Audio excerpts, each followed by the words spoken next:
nous amène à une enquête de l'OCDE dans laquelle se confirme que les enseignants français sont mal payés par rapport aux autres pays européens, 5% de moins que la moyenne en début de carrière, 10% de moins après 15 ans, avec un instituteur qui pour autant reste tout à fait passionné, à Sivins dans la Loire, Charlotte Casanova et Karine Bourdet. Depuis 14 ans, Monsieur Chevalier, Yannick, comme l'appellent ses élèves, réalise son rêve d'enfant. Il est professeur des écoles. Depuis petit, je voulais enseigner.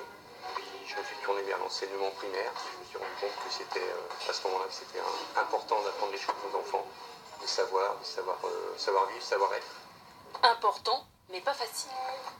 Ses études lui ont permis de décrocher une licence, mais à l'époque, sa formation ne prévoyait aucun stage pratique. On est prêt au niveau notionnel.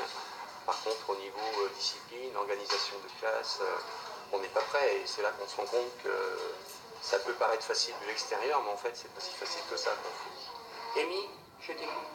Et l'expérience n'y change rien. Il faut chaque année apprivoiser les élèves et préparer ses cours.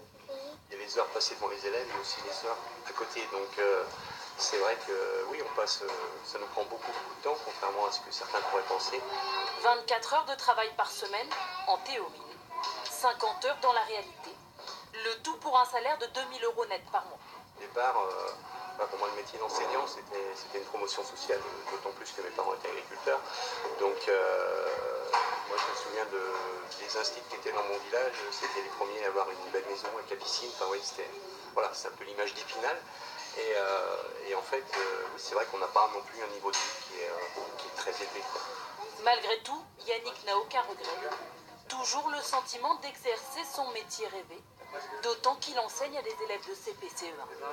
Tout le monde lit à la fin de l'année, normalement, si tout se passe bien, et c'est une grande satisfaction, parce qu'on leur a appris vraiment des choses essentielles.